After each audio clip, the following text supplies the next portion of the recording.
Mellow Beats, what you think? What is up, guys? In today's video, we're going to be talking about former Clemson forward KJ McDaniels and why he failed to make it last in the NBA. If you love college basketball, make sure to subscribe to this channel, and if you enjoy these type of videos, be sure to check out my playlist of them down in the description below. Now let's get started with today's video. Before KJ realized he wanted to play in the NBA, his father's dream of the same thing had died years ago. His father was a basketball star at South Alabama, but he never had the proper guidance to make it all the way. Growing up in Birmingham, Alabama, KJ was overlooked from the very beginning. He tried football and baseball, but his home was on the court. When he got to middle school, his parents knew he had the talent, and then he wanted to follow in his father's footsteps. Sadly, his hard work never seemed to pay off, and he was always doubted by everyone. When it came to recruiting, no one wanted him. In state schools such as Alabama and Auburn said he had something missing, and other SEC schools such as Missouri, Tennessee, and Arkansas never gave him a fair shot. After transferring to Central Park High School, he finally caught a break. Clemson assistant coach Earl Grant had seen him play in Las Vegas and wanted to see more of the kid. He came and watched one of his games and said he had, quote, quickest second jump he had ever seen. After talking to head coach Brad Brunell, they decided to offer him and his commitment followed.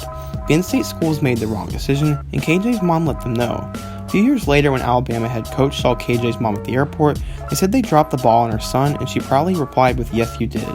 As a recruit, KJ was overlooked as he was only a 3-star recruit and number 224 overall recruit in the class of 2011. KJ was now ready to chase both his and his father's NBA dream.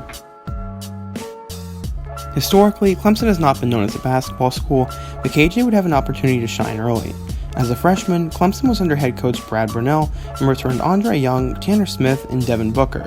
Stuck behind Tanner Smith, the staff knew KJ was better, and they gave the nod to the more experienced player. Because of that, McDaniels only played 10 minutes a game and only averaged 3.9 points, 1.8 rebounds, and a block a night while shooting 45% from the field.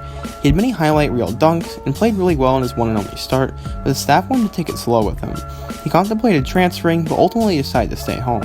As for Clemson, they were not good. They went to ACC play with an 8-6 record, and after losing 9 conference games, finished with a 16-15 record and a first-round exit in the ACC tournament. KJ was frustrated, but he worked even harder to prove he deserved to be the guy on the team. Despite the bad record, Brunell was back and the team returned Booker, McDaniels, and Milton Jennings, but weren't expected to make any sort of tournament run. McDaniels was now a starter, and his talents could be unleashed. He excelled from the very beginning, and everyone who watched him wondered how he was not more heavily recruited. By the time ACC play rolled around, KJ was averaging close to 10 points a game, and Clemson was 8-4. During ACC play, the team started streaky as they would win a few and lose a few. But by the end of the year, they had started to lose more and more and finished with a 5-13 conference record. They lost their ACC tournament game to finish with a 13-18 overall record, and KJ's career was just getting started. After averaging 10.9 points, 5 rebounds, and 2 blocks, he attended a basketball camp hosted by LeBron James and Kevin Durant. He played really well and even blocked KD's shot, which made KD mad enough to kick the ball to the ceiling. He also played against LeBron and said it was the hardest basketball workout he had ever participated in. Expectations were really high for KJ going into his junior year. The team had a ton of new guys and were not expected to be very good. KJ started out the season on a tear as he scored 20+ points in 4 of his first 6 games. By the time ACC play rolled again, the team was 9-3 and was averaging close to 18 points a game. They started out hot in ACC play as they won 6 of their first 9 games and looked like they could make a run at the tournament. Sadly, they couldn't keep up the stellar play as they lost 5 of their last 9 games and finished with a 10-8 conference record. They would need an ACC tournament run to make the NCAA tournament, but they lost to Duke by 1 point and had to settle for the NIT.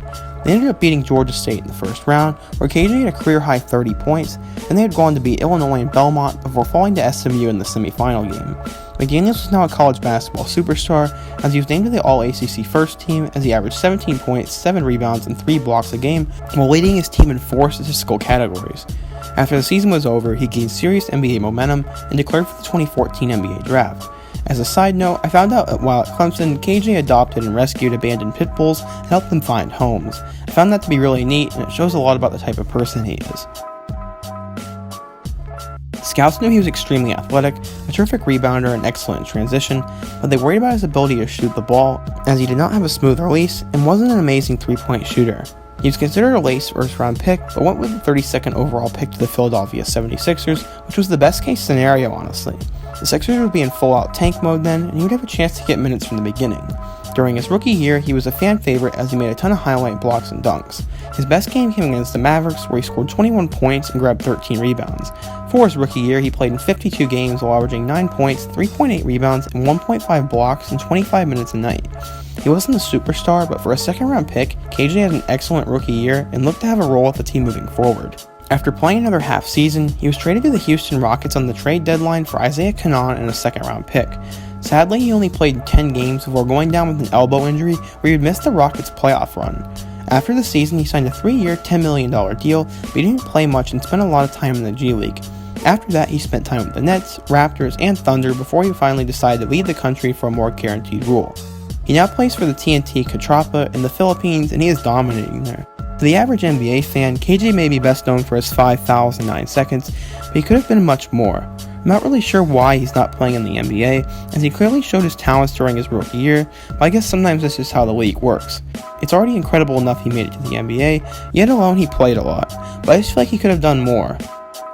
I really enjoyed watching him at Clemson and making today's video, and he's now one of my favorite players. I wish him the best of luck moving forward, and I can't wait to see how everything plays out for him.